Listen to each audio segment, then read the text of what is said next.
ఈ నేర్పినటువంటి స్తోత్రాన్ని పార్వతి నువ్వు చక్కగా భక్తితో ఈ నామములను చెప్తే నీకు శివానుగ్రహం కలుగుతుంది.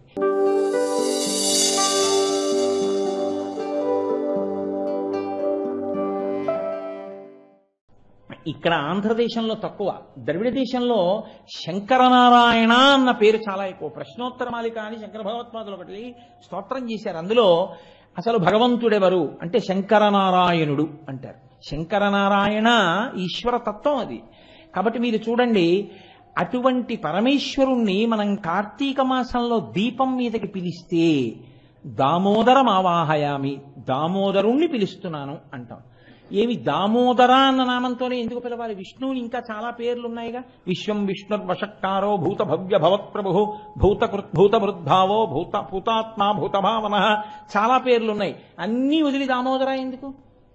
కార్తీక దామోదరుడికి నైవేద్యాలు పెట్టామండి, కార్తీక దామోదరుడికి దీపాలు పెట్టామండి అంటారు. ఏమిటా దీపం? అసలు నీకు బయట ప్రకాశం కాదా దీపం? ఏమిటో ఇక్కడ ప్రకాశిస్తే నువ్వు కార్తీక దీపం పెట్టినట్టు. ఆ కార్తీక దీపం ఇక్కడ వెలగాలి, నీలో వెలగాలి. ఏమిటా దీపం? దామోదరా అన్న మాటకి 2 అర్థాలు చెప్తుంది అమరకోశం. ఉదరే దామయస్యతీతి దామోదర, కడుపు మీద తులసీదళములు ఉన్నవాడు, కడుపు మీద తులసిమాల వేయబడినటువంటి వాడికి దామోదర అని పేరు కాదు. దామ్నే ఉదర మాత్ర బద్ధతీతి ఇది దామోదర. ఎవరి కడుపు త్రాటి చేత కట్టబడిందో ఆయన్ని దామోదర అని పిలుస్తారు. ఎవరైన? శ్రీ మహావిష్ణువు. శ్రీ మహావిష్ణువు అంటే నిజానికి మీ కంటికి కనపడే తత్వం ఆయన. ఆయన మీ కంటికి దొరకడు.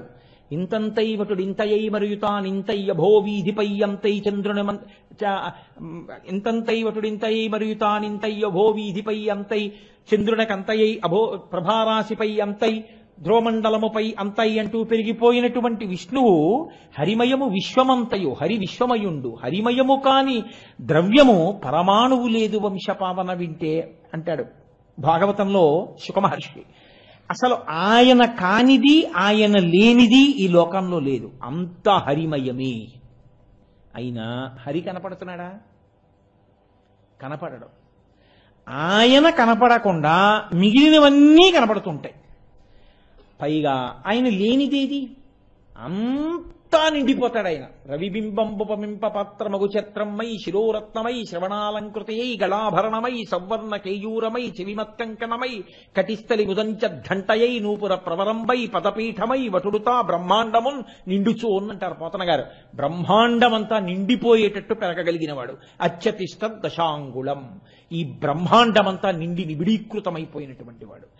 అటువంటి పరాత్పరుడైనటువంటి శ్రీ మహావిష్ణువు ఆయన ఉదరే దామయస్యతీతి దామోదర. ఆయన కడుపు మీద తులసిమాలతో మీ మాంసనేత్రమునకు దొరుకుతాడు. ఎందుకు దొరుకుతాడు అంటే ఆయన ప్రీతి పొందడానికి మీరు ఆయనకి ఇవ్వగలిగినది లేదు. బ్రహ్మాండమంతా ఆయనే అయి అన్నీ ఆయనే అయిన వాడికి మీరేమిచ్చి ఆయన ప్రీతి పొందేటట్టు చేస్తారు చెప్పండి? మీరు మా ఇంటికి వచ్చి మా ఇంట్లోవి నాకు ఇచ్చి నాకు ఎలా ప్రీతి కల్పిస్తారు? మీరు కల్పించడం కుదరదు. కానీ అంతటివాడు దేనికి పొంగిపోతాడో తెలుసా అండి? మీరు భక్తితో ఒక్క తులసి దళాన్ని ఆయన పాదముల మీద వేస్తే పొంగిపోతాడు. ఆయన భవిష్యోత్తర పురాణంలో ప్రతిజ్ఞ చేశాడు. ఏకేన తులసి మాత్ర దళేనాపి నరోత్తమ పూజయేద్ భక్తిభావేన తంరక్ష నీతిమత్పణః అన్నాడు. భక్తితో నా పాదాల మీద ఒక్క తులసి దళాన్ని తీసుకొచ్చి ఎవరు వేస్తారో వాళ్ళకి నేను లొంగిపోతానయ్యా అన్నాడు. కాబట్టి ఇప్పుడు దామోదర శబ్దానికి అర్థం ఏమిటో తెలుసా అండి? అసలు మీ కంటికి దొరకకుండా మీ ముందే ఉండి లోపల బయట వ్యాపించి ఎప్పుడూ రక్షణ చేసేటటువంటి భగవంతుని యొక్క తత్వం ఏదుందో అదే విష్ణుతత్వము. అటువంటి విష్ణుతత్వము అందుకే ఆ తులసి దళంతో ఆయన పూజ. శ్రీ రఘురామచారు తులసీదళదామ చమక్షమాది శృంగార గుణాభిరామ త్రిజగన్నుత శౌర్య రమాలలామ దుర్వారక బంధ రక్షస విరామ జగజ్జన కల్మషార్ణవోత్తారక నామ భద్రగిరిద జలధీ కరుణాపయోనిధి అంటారు గోపరాజు గారు. తులసీదళధామ. ఆయనకి ఒక్క తులసిదళం సమర్పిస్తే పొంగిపోతాడు. పొంగిపోయి లొంగిపోతాడు, వెంట తిరుగుతాడు. మీరేమివ్వగలరు? ఏమివ్వకర్లా. భక్తితో ఈశ్వర అంతా నీది అని మీరు ఒక తులసిదళం వేస్తే పరవశించిపోవడం ఆయన లక్షణం కాదు. ఆయన దామ్నే ఉదరా మాత్ర బద్ధతీతి ఇది దామోదర. ఆయన పొట్ట అమ్మ తాటితో కట్టేసింది ఒకసారి. ఎవరి పొట్ట? అదే సామాన్యమైన పొట్ట కాదు. కుప్పించి ఎగసిన కుండలంబుల కాంతి గగన భాగం బెల్ల కప్పికొనగా ఉరికిన నోర్వక ఉదరంబులోనున్న జగముల వ్రేగున జగతి కదులా అంటారు భీష్మాచార్యుల వారు. ఆయన దూకితే రథంలోంచి ఆయన కడుపులో ఉన్న లోకాలన్నీ కదిలాయి. అన్ని లోకాల్ని తన కడుపులో పెట్టుకున్నటువంటి విష్ణువు యొక్క కడుపు లోకముల కన్నా పెద్దదా కాదా? ఆ కడుపుని కట్టగలిగిన తాడు లోకంలో ఉంటుందా? అటువంటి కడుపుని కట్టగలిగిన తాడు లేదు అన్న విషయం తెలియకపోవడమే ఆవిడ భక్తి. ఇందుకు కడుతున్నాను, ఈ ప్రయోజనానికి కడుతున్నాను, ఇది తెలియకుండా ఆవిడ ప్రయత్నం చేసింది. అది కూడా ఎలా? కృష్ణుడిలో తోట పెట్టి తను వెళ్ళి తీసుకురాలేదు. ఆవిడ వదిలేస్తే పారిపోతాడని ఆ చిన్ని కృష్ణుడి చెయ్యి పట్టుకుని అలా వెళ్ళను, ఓ తాడు తీసుకురాను. అవేం తాళ్ళు? కవ్వానికి పెట్టి ఇంతకుముందు చల్ల చెయ్యగా ఒరిపిడి చేత బాగా నలిగిపోయినటువంటి తాళ్ల పరంపర తీసుకొచ్చి కడుపు చుట్టూ తిప్పేది. సరిపోయేది కాదు, 2 అంగుళాలు తక్కువ వచ్చేది. ఇంకో తాడు తెచ్చేది, ఇంకో ముడేసేది. ఇలా తెస్తోంది, ముడేస్తోంది, తెస్తోంది, ముడేస్తోంది, పొట్టకి సరిపోవట్లేదు. ఆవిడకి అనుమానం రావాలా? ఆవిడికి రాలేదు. అది భక్తి. ఆయన ఏం చేస్తున్నాడు? ఏమీ తెలియని వాళ్ళ ఏడుస్తున్నాడు. అది విచిత్రం. నవ్వుతూ అమ్మా నువ్వు నన్ను కట్టలేవంటం లేదు. ఎంత ఏడుస్తున్నాడో తెలుసా అండి?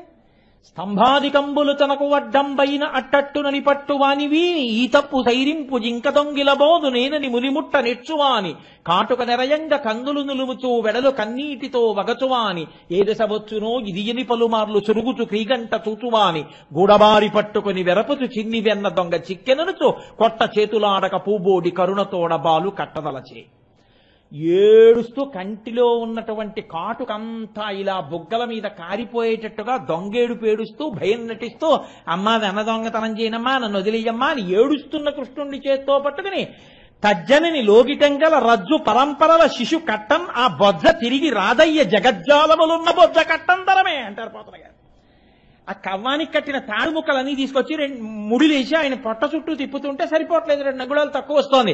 జగజ్జాలములున్న బొజ్జ కట్టంతరమే. జగత్తులన్నీ ఏ కుక్షిలో ఉన్నాయో ఆ కడుపుని కట్టడం అంత తేలిక. కానీ ఆవిడకి ఆలోచన రాలేదు. చిక్కడు శృతిలితి కావలి చిక్కడు ఆయన చిక్కడు సిరికౌగిటిలో చిక్కడు సనకాది యోగి చిత్తాబ్జములన్ చిక్కడు శృతిలితి కావలి చిక్కెనతడు లీల తల్లి చేతన్ రోలన్. అటువంటి వాడు వేదములకు లొంగనివాడు, వేదములకు దొరకనివాడు, లక్ష్మీదేవి కౌగిటికి దొరకనివాడు, సనకాది మహర్షుల యొక్క గుండెలలో పట్టనివాడు ఒక గోపకాంతకి దొరికిపోయాడు. దేనికి దొరికిపోయాడు? ఒక్క కారణానికి దొరికిపోయాడు. బొడల చెమటలోదల ఉత్తరీయము జార తురుముకున్న విరులు జారిరాల పట్టరాని తనను పట్టెదనని చింత కట్టుకున్న తల్లి కరుణ చూచి అయ్యో ఈ పిల్లాన్ని పట్టుకోలేము, వీడి జగత్తులో నీ కడుపులో పెట్టుకున్నవాడు నా పిల్లాళ్ళ కనపడుతున్నాడు, వీడిని ఎవరు పట్టుకోగలరు, పట్టుకోలేరన్న విషయాన్ని తెలుసుకోకుండా వీడు నా కొడుకు, నేను పట్టుకోగలనన్న పూనికతో తన వెంటపడి తనని పట్టుకోవాలని ప్రయత్నిస్తున్న తల్లి యొక్క పట్టుదలకి అలా వెంటపడుతుండగా ఆవిడికి చెమట పట్టి ఆవిడ వేసుకున్న పమిట జారిపోయి ఆవిడ కొప్పు విడిపోయి అందులోనున్న పూలు నేలరాలి పడిపోతే అయ్యో నన్ను పట్టుకోలేరు ఎవ్వరు అని తెలుసుకోలేక నన్ను పట్టుకుంటానని వెంటబడి కష్టపడుతున్న అమ్మకి నేను పట్టుపడకపోతే ఎలాగని పట్టుబడిపోయాడు ఆయన. పట్టుబడిపోతే ఆవిడ కట్టేసింది. కాబట్టి ఎవడిని పట్టలేరో ఎవరిని కట్టలేరో వాడిని పట్టుకుంది, కట్టుకుంది. అలా కట్టేస్తే ఎలా కట్టేసింది? బాగా బిగుతుగా కట్టేసింది. కట్టేసి 2వ కొస తీసుకెళ్లి రోడ్డు చేసి కట్టింది. కడితే ఇప్పుడు ఆయన రోల్ లాగుతూ ఏడుస్తూ వెడుతున్నాడు. ఆ తాడు ఒరుసుకుంది నడువుకి. ఆ తాటి మచ్చ పడిపోయింది. చాలా కాలం పంచె అలా కట్టుకుంటే ఏమవుతుంది? ఆ పంచె కట్టుకున్న ప్రాంతం అంతా నల్లగా అవుతుంది కదండి. అలా ఆయనకి తాడు కట్టేస్తే ఏమైంది? ఆ తాడు కట్టిన చోట ఒరుసుకుని నల్లగా అయింది. దామోదరా అని ముద్దుగా పిలిచారు. ఈశ్వరా నీ కడుపు మీద మచ్చ పడింది, నీ నడుము మీద తాటి మచ్చ. ఒకానొక నాడు ఏమీ తెలియని ఒక గోపకాంత చేత కట్టబడ్డావనడానికి ఇదే గుర్తు. కాబట్టి అసలు నిన్ను చూడడం సంభవం కాదు. అత్యతిష్ట దశాంగుళం, ఈ బ్రహ్మాండములు ఎంతవరకు ఉన్నాయో అంతకన్నా 10 అంగుళముల పైకి ప్రకాశించేటటువంటి వాడివి. అటువంటి తండ్రివి ఆజ్ఞురాలైనటువంటి ఒక గోపిక యొక్క చేతికి దొరికిపోయావు. అంటే నేను కడుతున్నాను, ఇందుకు కడుతున్నాను అన్న ప్రయోజనం లేకుండా వెంటపడినటువంటి భక్తుల యొక్క హృదయములందు చిక్కేటటువంటి వాడివి నువ్వు. అందుకే జ్ఞానులచే, మౌనులచే, దానులచే, భక్తి యోగశీలుల చేతన్ పూని నిబద్ధుండగునే శ్రీనాథుడు భక్తియుతుల చేతన్ బోలన్. ఆయన ఇంత దానాలు చేశానంటే ఏం దొరకడు. ఆయన నేను ఇంత చదువుకున్నానంటే దొరకడు. ఆయన ఎవరికి దొరుకుతాడు? ఎవరు పరమ భక్తితో పట్టుకోవాలని ప్రయత్నించారో వాళ్ళకి దొరుకుతాడు ఆయన. కాబట్టి భక్తికి దొరికిపోయేవాడు అనడానికి దామోదరుడు. నడుము మీద, పాదముల మీద తులసి దళంతో ప్రకాశించేవాడు కాబట్టి దామోదరుడు. ఈశ్వర, అంతటా నిండిపోయి అంతటినీ ప్రకాశింపచేస్తున్న నువ్వున్నావే, ఇందులోనే ఉండి ఈ కళ్ళకి కాంతినిచ్చి చూస్తున్నవాడివి, ఇందులోనే ఉండి ఈ చెవికి వెలుగై వినపడేటట్టు చేస్తున్నవాడివి, ఇందులోనే ఉండి ఈ చర్మమునకంతటికి వెలుగై స్పర్శ చెప్పిన వాడివి. అటువంటి తండ్రి, నీవు ఈ దీపమునందు ఆవాహన అగుదువుగాక. నువ్వు అనుగ్రహిస్తే ఈ దీపంలోకి వస్తావు. నువ్వు వస్తే నీ వెంట లక్ష్మి వస్తుంది. కర్దమేన ప్రజాభూతామయి సంభవ కర్దమ. ఆవిడొస్తుందా? ఆవిడతో పాటు ఆయనతో పాటు పిల్లలతో కలిపి వస్తుంది.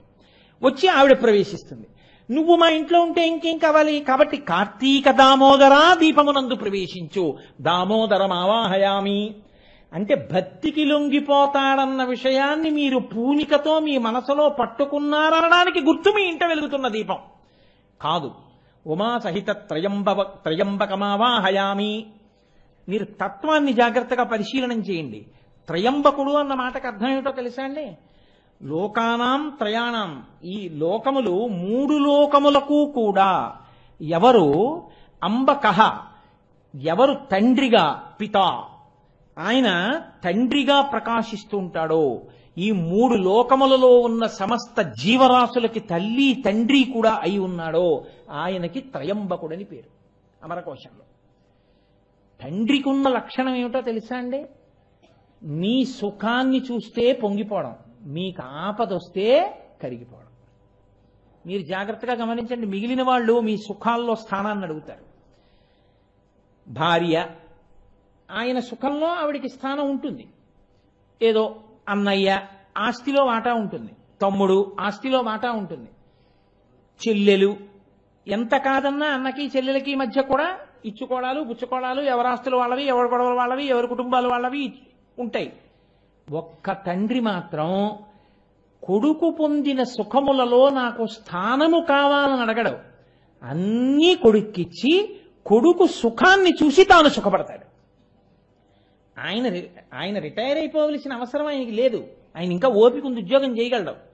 కొడుకు అన్నాడు, నాన్నగారండి నేను అమెరికా వెళ్ళిపోతే అక్కడ ఎంఎస్ చదువుకుంటే నాకు మంచి ఉద్యోగం వస్తుంది, నేను వెళ్ళిపోతాను, నాకు మీరు ఎలాగైనా నాన్నగారండి ఒక్క 3 లక్షలు ఇవ్వండి అన్నాడు. ఎక్కడి నుంచి వస్తుంది? అప్పు ఉంది 2 లక్షలు వీడిని ఇంజనీరింగ్ చదివించడానికి. ఆయన విఆర్ఎస్ పెట్టేసి స్వచ్ఛంద పదవీ విరమణలో 5 లక్షలు తెచ్చి 3 లక్షలు కొడుకు ఇచ్చి 2 లక్షలు అప్పు ఇచ్చాడు. వీడు అమెరికా వెళ్ళాడు. వెళ్ళి నాన్నగారండి ఇక్కడ చదువుకున్నాను, నాన్నగారండి నాకు మంచి ఉద్యోగం వచ్చింది, నాన్నగారండి నాకు ఇంత జీతం, నాన్నగారండి నేను కారు కొనుక్కున్నాను, నాన్నగారండి నేను ఇల్లు కొనుక్కున్నాను అంటాడు. నాన్నగారండి నేను ఇల్లు కొనుక్కున్నాను, నాన్నగారండి నేను ఏసీలు పెట్టించుకున్నాను, నాన్నగారండి నాకు 2 కార్లు ఉన్నాయన్నప్పుడు ఈ పెద్ద ఆయన, ఎరా నాకు కారు కొనిపెట్టావా, నా గదులు ఏసీ చేయించావా, నాకు పంచెల చాపులు పంపించావా అని అడగడు. నా కొడుకు అక్కడ సంతోషంగా ఉన్నాడండి చాలదా అంటాడు. మీరు చూడండి, అది పితృహృదయం.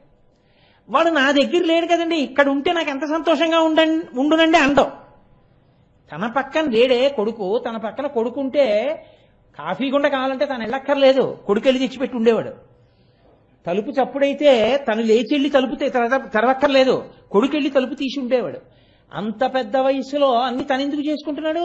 కొడుకు అమెరికాలో కూర్చోబట్టి. మరి వాడు అక్కడ కూర్చున్నాడంటే వాడికి కార్లుంటే ఎవడక్కాలి, మేళ్ళుంటే ఎవడక్కాలి, నా పక్కన ఉంటే నేను ఎంత సుఖపడదును అంటాడని మీరు అనుకుంటున్నారా? తండ్రి అండవు. ఏమంటాడో తెలుసా అండి? అక్కడ వాడు సుఖంగా ఉన్నాడండి, సంతోషంగా ఉన్నాడండి, చాలదా అంటాడు. అంటే వాడు సుఖంగా ఉంటే చాలు, తను ఎలా ఉన్నా పర్వాలేదు. ఇది తండ్రి. వాడికి కష్టం వచ్చింది అనుకోండి, వాడు అమెరికాలో ఉండి మళ్ళీ ఏదో కష్టం వచ్చింది, వాడి దగ్గర 50 లక్షలు ఉన్నా వాడు ఎప్పుడు నాన్నగారండి మీరు ఉంచుకోండి 10 లక్షలు ఎప్పుడు పంపిన పాపానికి పోలేదు. పెద్ద ఆయనకి మిగిలిపోయింది ఏమిటంటే ఓ పెంకుటిల్లు మిగిలిపోయింది. కానీ కొడుకుని చూడాలని ఆర్తి ఎక్కువైపోయింది అనుకోండి, అది కూడా అమ్మేసి విమానం ఎక్కి కొడుకు దగ్గరికి వెళ్తాడు చూడడానికి. ఆ తర్వాత వాడు చూడకపోతే బయటికి వచ్చి ఎదురింటి అరుగు మీద కాపురం చేస్తాడు. కొడుకు కష్టాన్ని చూసి తట్టుకోలేనివాడు, బిడ్డల యొక్క సుఖంలో స్థానం అడగనివాడు, అంతటి మహాత్యాగి. ఒక్కటే కారణం, తనూభవులు వీళ్ళందరూ నా అంశ, నా కొడుకంటే నా అంశ అని. అందుకే ఆత్మా వైపుత్రనామాశి అంటుంది. తండ్రిలోని తేజస్సే కొడుకు రూపంలో బయట తిరుగుతూ ఉంటుంది. ఈ దీపం నిధనం అయిపోతుంది, ఆ దీపం వెలుగుతూ ఉంటుంది. మీరు చూడండి, ఒక దీపంలో చమురు అయిపోతూ ఉంటుంది, ఇంకా దీపం కొండెక్కే స్థితి వస్తుంది.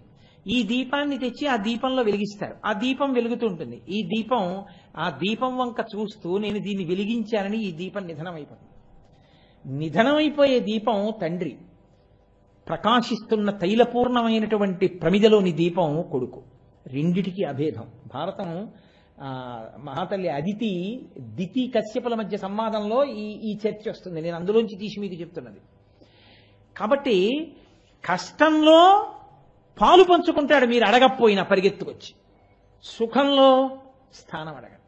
నేను చూశానండి, తండ్రి రాత్రింబవళ్ళు నెత్తి మీద బట్టేసుకుని రోహిణీ కార్తిలో ఎదురుగుండా నిలబడి కింద పడ్డ సిమెంట్ కూడా ఎత్తించి ఎక్కడ కొడుక్కి ఖర్చు అయిపోతుందో అని బ్రహ్మాండమైన భవంతంతా కట్టిస్తే, గృహప్రవేశం చేసుకున్న కొడుకు అన్నీ పెట్టించేసుకున్న తర్వాత ఏసీలు అవి, కొంతమంది పుణ్యాత్మలు ఉంటారు, నేను అందరినీ ఒక గాట కట్టి మాట్లాడటం లేదు.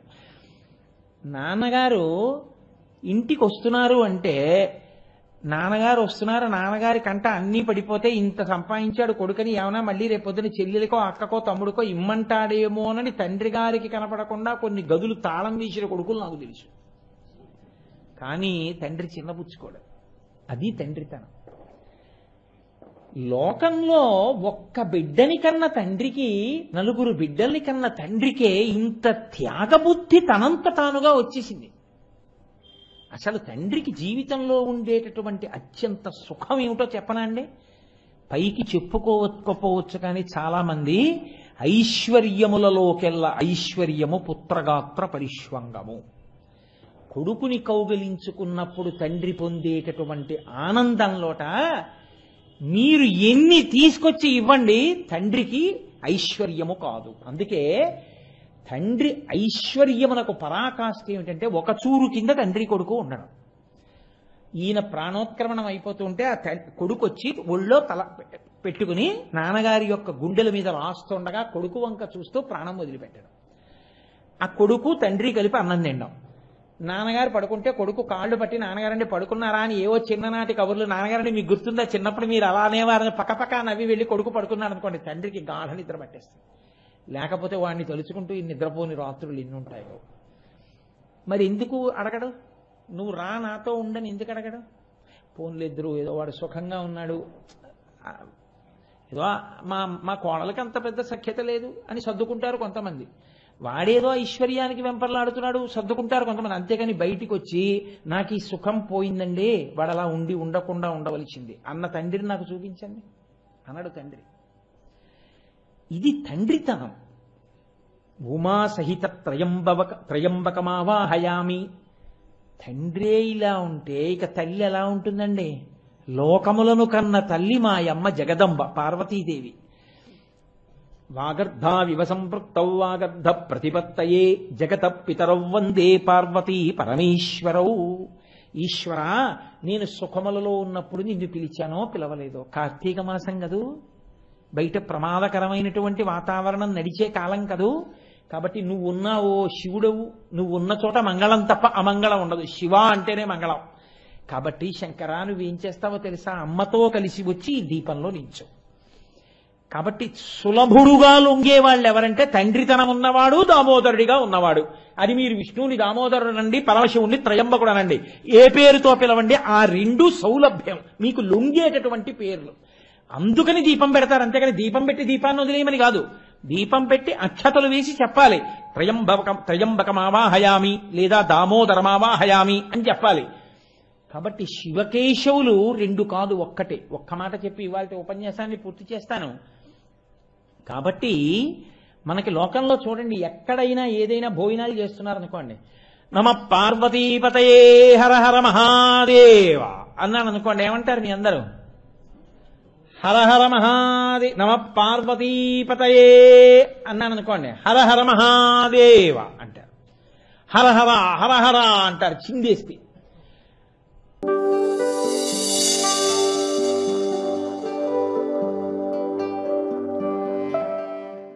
గోవింద అంటారు. ఏమి నామాలు లేవేంటి? నేను ఏడుకొండలవాడ వెంకటరమణ అన్నాను అనుకోండి, విశ్వం విశ్వం అనొచ్చగా, విశ్వం విష్ణుద్వషత్కారో భూత భవ్య భవత్ప్రభో ఆయన పేర్లేగా. ఎందుకంటారు గోవిందాయే అంటారు? ఈయన దగ్గరికి వెడితే నమ పార్వతీపతయే అన్నాను అనుకోండి, త్రయంబక త్రయంబక అనొచ్చు కదా, హర హర అంటారు ఎందుకు? ఈ రెండు ఎవరు చెప్పారో తెలుసా అండి? ఇద్దరు చిన్నపిల్లలు చెప్పారు. చిన్నపిల్లలకి అబద్ధాలు ఆడడం చేత కాదు, వాళ్ళు ఉన్నది ఉన్నట్టు చెప్తారు. ఇద్దరు చిన్నపిల్లలు చెప్పారు ఈ రెండు పేర్లు అంత గొప్పవి అని. ఎవరో తెలుసా? హరహర ఆ నామం ఎంత గొప్పదో చెప్పిన వాళ్ళు. అందుకే జయ జయ శంకర హర హర శంకర అంటూ పెడుతుంటాం. ఆ హరహర అండంలో రహస్యం ఏంటంటే, జ్ఞాన సంబంధ నాయనర్ అని ఒక ఆయన ఉండేవారు, మహానుభావుడు. 63 మంది నాయనార్లలో ఆయన చిన్న పిల్లాడు. కానీ ఆయన చిన్నతనంలో పార్వతీదేవి యొక్క స్తన్యమును గ్రోలేరు, పాలు త్రాగారు అమ్మవారి దగ్గర. ఆయనకి పరమశివ జ్ఞానం వచ్చేసింది. ఆయనతో ఒకనకొకప్పుడు జైనులు వాదించారు, అసలు శివుడుంటే నువ్వు నిరూపించు, మేము మాది నిరూపిస్తామని. ఒక పరీక్ష పెట్టారు. ఏమిటా పరీక్ష అంటే, ఈయన నిజమైతే ఈయన భగవంతుడి యొక్క నామాన్ని ఆకు మీద రాసి ప్రవాహంలో వెయ్యాలి. ఆ నదీ ప్రవాహం వెళ్ళిపోతున్న దాంట్లో ఆకు కొట్టుకుపోకుండా ఎదురు వెళ్ళాలి. అగ్నిహోత్రంలో ఆకు పడేయాలి, కాలిపోకుండా ఆకు అలాగే ఉండాలి పచ్చిగా. ఉంటే శివుడు గొప్ప, ఏది నిరూపించు అని జైనులు వారి సిద్ధాంతం ఏదో వారి భగవన్నామాన్ని రాసి వారు నదిలో వేశారు. అది వెళ్ళిపోయింది ప్రవాహం. వాళ్ళు ఈయన హరహర అని రాసి వేశాడు, అది ప్రవాహానికి ఎదురొచ్చింది. వాళ్ళు అగ్నిలో వేశారు, కాలిపోయింది. ఈయన అగ్నిలో హరహర అని రాసి ఆకు వేశాడు, ఆ ఆకు ఎంత అగ్నిహోత్రంలోనూ పచ్చిగానే ఉండిపోయింది. హరహర పాపములను హరించగలిగిన శివనామములలో ఆ నామమంత గొప్పదని నిరూపించిన వాడు చిన్నవాడైన జ్ఞానసంబంధుడు. విష్ణునామములలో గోవిందనామం అంత గొప్పదని నిరూపించిన వారు శంకర భగవత్పాదులు. చాలా చిన్న వయసులో ఉండగా గోవింద భగవత్పాదాచార్యుల వారి దగ్గర సన్యాసం తీసుకుని కాశీపట్టణానికి వెడితే ఆయన ఓ వృద్ధ బ్రాహ్మణుడు వ్యాకరణ సూత్రాలు వల్లించుకుంటూ కనబడ్డారు. భజ గోవిందం భజ గోవిందం గోవిందం భజ మూఢమతే అన్నారు. గోవిందా గోవిందా అనరా అని చెప్పారు శంకరాచార్యుల వారు. జగద్గురువైన శంకర భగవత్పాదులు భజ గోవిందం భజ గోవిందం గోవిందం భజ మూఢమతే అనబట్టి మనం ఏమంటాం? ఏడుకొండలవాడ వెంకటరమణ గోవిందా గోవింద, నమ పార్వతీపతయే హరహర మహాదేవ. హరహర జ్ఞాన సంబంధం, గోవింద గోవింద శంకర భగవత్పాదులు. ఈ రెండు నామములు ప్రతి చోట మనం చెప్పుకుంటాం. అలాగే త్రయంబకం దామోదరం, ఆ రెండు నామములు అంత సౌలభ్యమైన నామములు. అందుకని వాటిని దీపం మీదకి ఆవాహన చేస్తాం. ఆవాహన చేసి మనం కార్తీక మాసం అంతా ఉపాసన చేస్తాం. ఉపాసన చేసేటప్పుడు ఇక భేదమేమి ఉండదు, శివుడే విష్ణువు, విష్ణువే శివుడు, ఆ భావనతోనే పూజ చేస్తారు. అందుకే ఆకాశదీపం విష్ణువాలయంలోనూ ఎత్తుతారు, ఆకాశదీపం శివాలయంలోనూ ఎత్తుతారు. రెండు చోట్ల ఆకాశ దీపాలు ఎత్తుతారు. అంత పరమ ప్రఖ్యాతమైనటువంటి కార్తీక మాసంలో శివాష్టోత్తర శతనామ స్తోత్రాన్ని పార్వతీదేవికి ఉపదేశం చేసిన వారెవరు? శ్రీ మహావిష్ణువు. ఆయన ముందు పరమశివుని యొక్క శరీరంలో సగభాగాన్ని పొందారు కాబట్టి ఆయన అమ్మవారికి ఉపదేశం చేశారు. ఉపదేశం చేస్తూ ఇది నాకెవరు నేర్పారో తెలుసా? అస్తి గుహ్యతమం గౌరీ నామ్యామష్టోత్తరం చతం శంభోరహం ప్రవక్ష్యామి శీఘ్ర పరమం శీఘ్రకామదం. ఇది నాకు పరమశివుడే నేర్పాడు. ఈ నేర్పినటువంటి స్తోత్రాన్ని పార్వతి నువ్వు చక్కగా భక్తితో ఈ నామములను చెప్తే నీకు శివానుగ్రహం కలుగుతుంది. శివానుగ్రహమే విష్ణువానుగ్రహము కాబట్టి దాని వలన నువ్వు పరమశివుడి శరీరంలో సగభాగాన్ని పొందుతావు అని చెప్తే అప్పటి నుంచి పార్వతీదేవి ఉపాసన చేసింది. ఇన్ని మాటలు చదివిందని మీరు నన్ను అడక్కండి. భక్తితో ఒక్కమారే చదివి ఉండి ఉండవచ్చు. ఆవిడ పరమశివుడి యొక్క శరీరంలో సగభాగం పొందేసింది. అప్పుడు అర్ధనారీశ్వర స్వరూపం వచ్చింది. కాబట్టి అంత గొప్ప నామం. ఎందరో మహానుభావులు ఆ శివకేశవుల యొక్క ఏకీకృత స్వరూపాన్ని అనుభవించారు. కార్తీక మాసంలో మనం కూడా అభేదమైనటువంటి శివకేశవ స్వరూపంతో ప్రారంభం చేస్తున్నాం. ఆ విష్ణువే అమ్మవారికి ఈ ఉపదేశం చేశారు అని. సరే, ఇవాళ నేను స్తోత్రాన్ని ఏమీ ప్రారంభం చేయలేకపోయాను, ఒకరోజు వెళ్ళిపోయింది.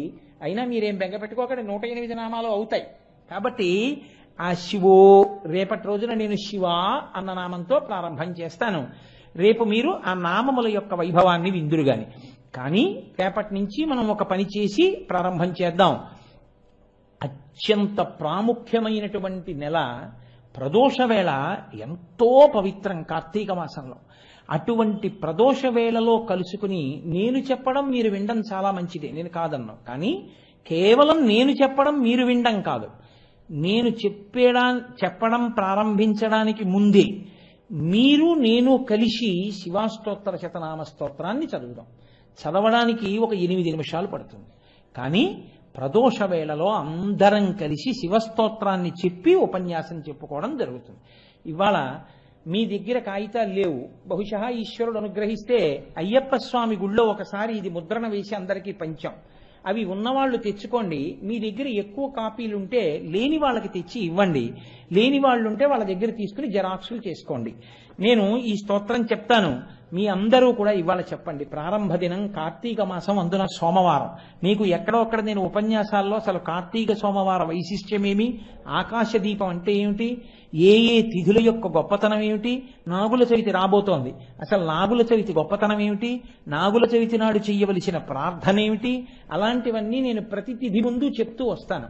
కాబట్టి మీరు తర్వాత రోజు తిథి నాడు అనుష్ఠించడం మీకు అవకాశం ఉంటుంది. కాబట్టి ఇప్పుడు నేను చెప్తాను, మీరు కూడా చెప్పండి. ధ్యాన శ్లోకం చూడకుండా చెప్పడం కించిత్ కష్టం కాబట్టి విడిచిపెడతాను. శివో మహేశ్వర శంభు పినాకీ శశిశేఖర. ఏమమ్మా ఇంతమంది ఉన్నారు, అంత తక్కువగా వినపడుతోంది? కాస్త మీ సంఖ్యకి తగినట్టు చెప్పండి. వామదేవో విరూపాక్ష కపర్దీ నీలలోహిత శంకర శూలపాణిశ్చ ఖట్వాంగీ విష్ణువల్లభ శిపివిష్టో అంబికానాథ శ్రీకంఠో భక్తవత్సల భవ శర్వ త్రిలోకేశ సితికంఠ శివాప్రియ ఉగ్రః కపాలీ కామారీ అంధకాసురసూదనః గంగాధరో లలాటాక్షః కాలకాలః కృపానిధిః భీమః పరశుహస్తశ్చ మృగపాణిః జటాధరః కైలాసవాసీ కవచీ కఠోర త్రిపురాంతకః వృషాంకో వృషభారూఢో భస్మోద్ధూళిత విగ్రహః సామప్రియః సర్వమయః త్రయీమూర్తి అనీశ్వరః సర్వజ్ఞః పరమాత్మా సోమసూర్యాగ్నిలోచనః హవిర్యజ్ఞమయః సోమః పంచవక్త్రః సదాశివః విశ్వేశ్వరో వీరభద్రో గణనాథః ప్రజాపతిః హిరణ్యరేతా దుర్ధర్షో గిరిశో గిరీశో అనఘః భుజంగభూషణో భర్గో గిరిధన్వీ గిరిప్రియః కృత్తివాసాః పురారాతిః భగవాన్ ప్రమదాధిపః మృత్యుంజయః సూక్ష్మతనుః జగద్వ్యాపీ జగద్గురుః వ్యోమకేశో మహాసేనః జనకః చారువిక్రమః రుద్రో భూతపతి స్థాణు అహిర్భూజ్ఞో దిగంబర అష్టమూర్తి అనేకాత్మ సాత్విక శుద్ధ విగ్రహ శాశ్వత ఖండపరశు అజ పాశవిమోచక మృడ పశుపతి దేవో మహాదేవో వ్యయోహరి పూషదంతభిదవ్యగ్రో దక్షాధ్వరహరో హర భగనేత్రభి అవ్యక్త సహస్రాక్ష సహస్రపాత్ అపవర్గ ప్రదోనంతస్తారక పరమేశ్వర ఏవం శ్రీశంభుదేవస్య నామ్నామష్టోత్తరం శతం